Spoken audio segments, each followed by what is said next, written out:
before you want to argue with me, find out who you are first. Find out where you came from. That's right. Because you got a book, but who wrote it? Did you even look up that? Oh, no, it's the scripture. Wasn't it written by King James? Where's King James from? England. Oh, wait, didn't they tell you it's a translation? Translate, that means translate. It means it's taken from something previous. Do you know what that something previous is? Nope. So that's what I'm saying. We got to get out of the mindset of following what everybody else is doing, because that's a sheep mentality.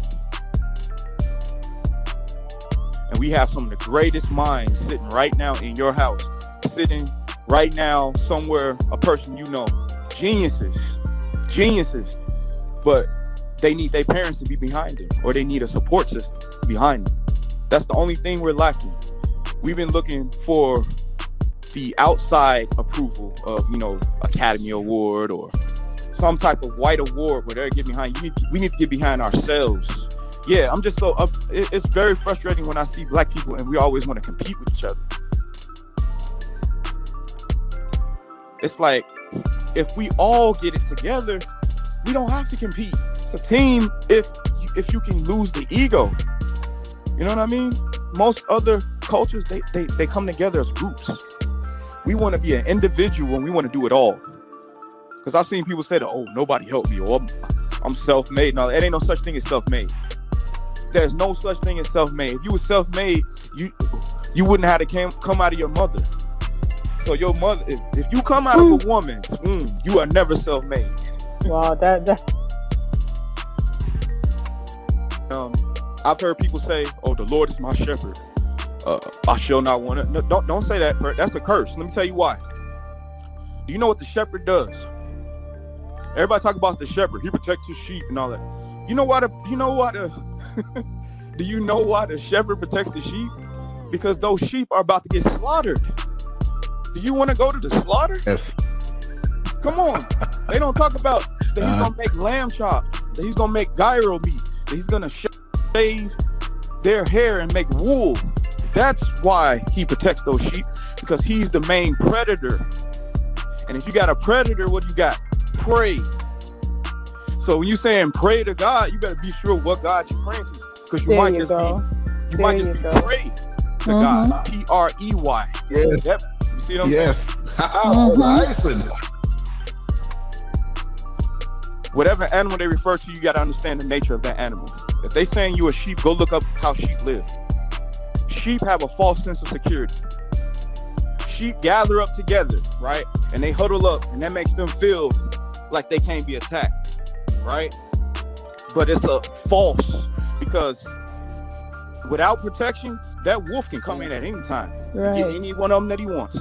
And all they're going to do is run off and they can't do nothing. So you don't want to be a sheep. You want to be what they call an apex predator. And that means, apex means top of the food chain. Mm-hmm. See what I'm saying? It means you don't have a predator. Once you become like that, you become self-reliant. This is the reason why we're so dependent. It's something called learned helplessness. And what they learn through studying human behavior, because they've been studying human behavior over 70 years now, is that when you give somebody something, when you provide somebody something, what'll happen is over time, that person will start depending on what you gave them, therefore giving up their own independent self-reliance. So this is why they give us the food stamps, why they give us this and they give us that. They're not giving it to help you. They're giving it because you're going to start becoming relying on those things.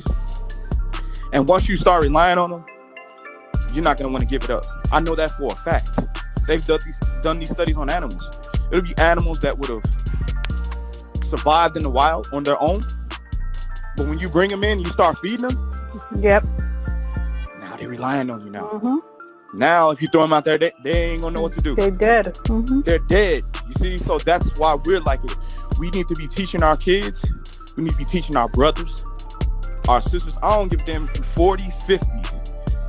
You may have to go live with your mom. You may have to go live with your sister, because we don't have anything. This is what kills me when people talk about, oh, you got to go out of the house at 20. If you don't have shit, you send your children to the wolves.